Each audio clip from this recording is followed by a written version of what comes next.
A Polícia Federal cumpriu mandados de busca e apreensão contra o casal acusado de agredir o ministro Alexandre de Moraes e seu filho na Itália, no aeroporto de Roma.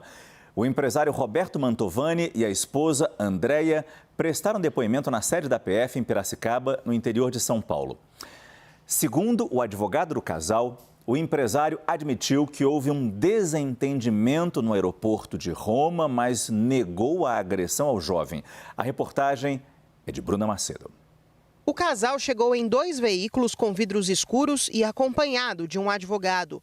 Roberto Mantovani Filho e a mulher, Andréia Mantovani, prestaram depoimento separadamente. Primeiro, ele foi ouvido e negou que tenha agredido o filho do ministro Alexandre de Moraes. Ele nega ter havido empurrão, ele diz que em razão de ofensas que eram proferidas à sua esposa, ele afastou essa pessoa, como eu disse, que ele sequer sabia quem era, mas era uma pessoa que fazia ofensas bastante pesadas, muito desrespeitosas à sua mulher. E essa pessoa seria o filho do Alexandre de Moraes? Posteriormente, teria sido dito a eles tratar-se do filho do ministro Alexandre de Moraes, mas é algo que eu não sei dizer se de fato é filho dele. Discussão por conta de espaço numa sala VIP sem qualquer conotação política.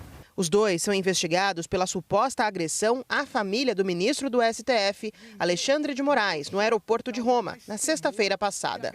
Moraes, que havia participado de uma palestra na Universidade de Siena, teria sofrido xingamentos e o filho teria sido atingido por um tapa ou empurrão. O outro suspeito, Alex Zanata, genro dos Mantovani, também prestou depoimento no domingo e negou a participação na confusão. O empresário Roberto Mantovani Filho, de 71 anos, já foi candidato a prefeito de Santa Bárbara do Oeste pelo PL, partido do ex-presidente Bolsonaro. Atualmente está no PSD, mas a sigla informou em nota que vai expulsá-lo. Para entender o que de fato aconteceu, o Ministério da Justiça solicitou às autoridades italianas o envio das imagens das câmeras de segurança do aeroporto de Roma. A expectativa é de que o material seja recebido nos próximos dias. Eu volto a conversar com Caio Junqueira e se juntam ao time Renata Agostini e também Leandro Rezende. Caio, o que mais se sabe sobre essa operação de busca e apreensão contra os acusados nessa agressão a Alexandre de Moraes e ao filho dele? Márcio, antes, boa noite, Leandro e Renata, e a todos. Márcio, o que eu consegui captar aqui é de que essa operação busca algo mais, busca uma eventual ligação adicional, não apenas desse caso, né, do caso da suposta agressão ocorrida lá no aeroporto em Roma, mas também uma eventual ligação dessa família, né, do empresário, com o ataque a urnas eletrônicas, uma ligação maior com o bolsonarismo e com os bolsonaristas, né? O que nos chega de informação extraoficial é de que foram apreendidos ali celulares, foi apreendido computador, foi permitido um acesso à nuvem, né, para que se possa verificar não apenas o que aconteceu ali na sexta-feira, né, salvo engano, no dia do episódio, né, do tumulto, vamos chamar assim, mas também que possa avançar um pouco mais sobre outros. Muito embora a autorização da ministra Rosa Weber para essa busca e apreensão e a investigação que a Polícia Federal esteja fazendo se dá por crimes de injúria, de desacato. E o grande receio do que eu consigo captar da defesa, do advogado dessa família, é de que haja uma interpretação de que se tratou de um ataque, vamos dizer assim, político, né? De um crime contra o Estado Democrático de Direito por intermédio de um ataque ao ministro do Supremo Tribunal Federal, do porte do ministro Alexandre de Moraes, que conduziu as eleições do ano passado. Então, basicamente, é isso que está em jogo por hora, Márcio. E, Renata, boa noite para você também.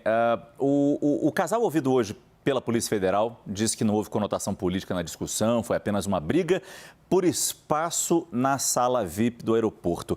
Mas a Polícia Federal já teria informações, sim, de que houve ofensas e de que houve ataques políticos a Alexandre de Moraes. E a gente sabe que isso tem sido cada vez mais recorrente, né? Exato, Márcio. Boa noite para você, Caio, Leandro. Boa noite a todos.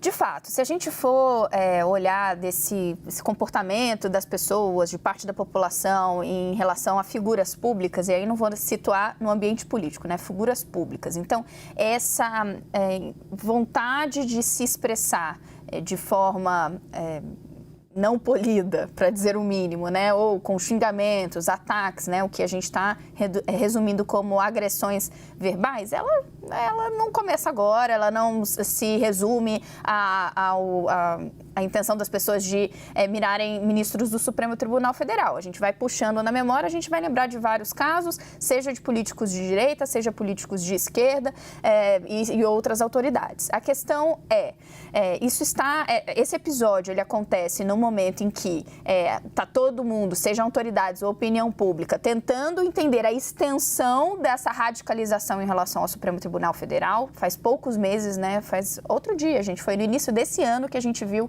aquela horda de pessoas, aqueles vândalos destruindo toda a esplanada dos ministérios, incluindo o Supremo Tribunal Federal. Se a gente der um passo para trás, Márcio, a gente vai lembrar, por exemplo, da origem do já famosíssimo inquérito das fake news, como ele tentava ali entender ameaças, ofensas a ministros da corte ao longo esse inquérito longuíssimo, né? Ao longo desse tempo de investigação, o quanto se de fato chegou a ameaças concretas aos ministros do Supremo Tribunal Federal. Então a gente está nesse caldo. Eu acho importante separarmos duas coisas. A primeira é de que não já passou da hora de haver um basta e algum tipo de linha definida para que as pessoas passem a se sentir, no mínimo, com receio de não adotar uma postura de civilidade, seja em relação ao ministro do Supremo Tribunal Federal, seja em relação a qualquer outra autoridade. Existe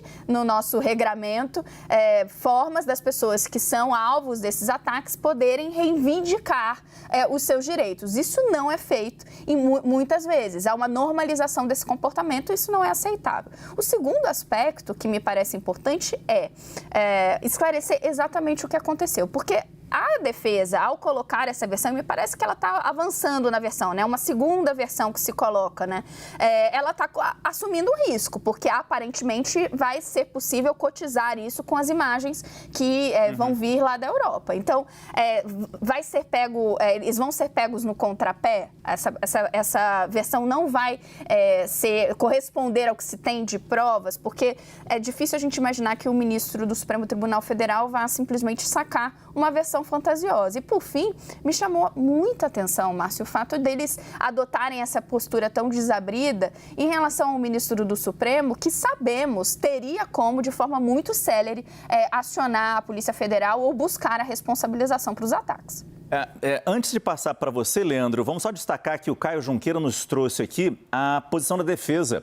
Uma nota que chegou há pouco à nossa redação do advogado que atende ao casal que está sendo investigado por essa agressão a Alexandre de Moraes e seu filho. E eu destaco o item 4 desta página que aparece na sua tela, quando a nota escrita pelos advogados do casal Mantovani afirma que, em especial, Andréia, gravemente ofendidos, o casal e, em especial, Andréia, os dois foram gravemente ofendidos por mencionado jovem que, em 2 oportunidades, os desrespeitou com ofensas extremamente pesadas, o que somente cessou quando da intervenção do ministro Alexandre de Moraes, que reconduziu esse jovem ao interior da sala VIP. Como a Renata Agostini bem colocou, é uma posição, é uma nota que afirma que, aparentemente, o casal foi atacado.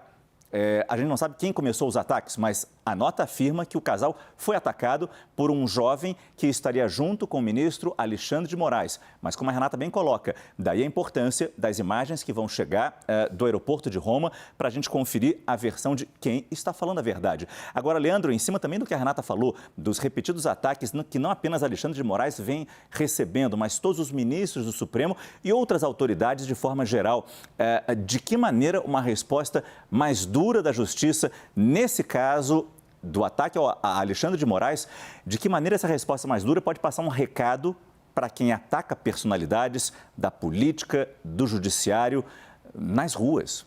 Márcio, boa noite para você, para o Caio, para a Renata e para quem está com a gente aqui no CNN Prime Time. Bom, respostas fortes e enérgicas têm sido cobradas pelas autoridades de uma maneira geral, por exemplo, no caso do 8 de janeiro, para se evitar que, de novo, a gente viva um risco de ruptura democrática empreendido por um grupo de pessoas, como a gente viu acontecer no comecinho desse ano. Essas respostas enfáticas também estão sendo cobradas agora nesse caso, para que a gente tenha algum momento de cessar a violência política no país, com alguma gradação, e aí já vou chegar lá, mas a gente tem um caso também em apuração, que é do ministro, Cristiano Zanin, ministro nomeado para o Supremo Tribunal Federal, que também, dentro de um aeroporto, foi fortemente agredido quando ainda era advogado, não era ministro da Suprema Corte nomeado ainda, será empossado em breve.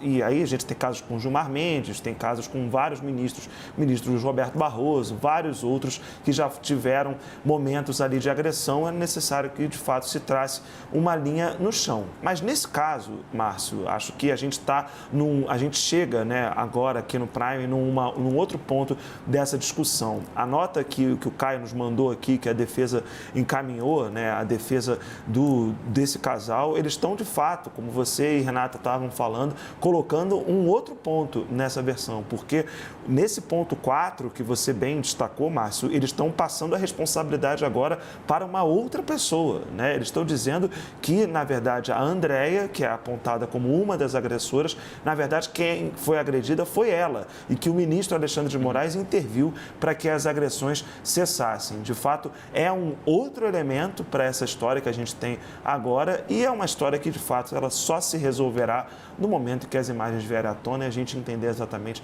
o que cada um estava fazendo nesse dia lá no aeroporto de Roma. Quer completar rapidinho, Caio?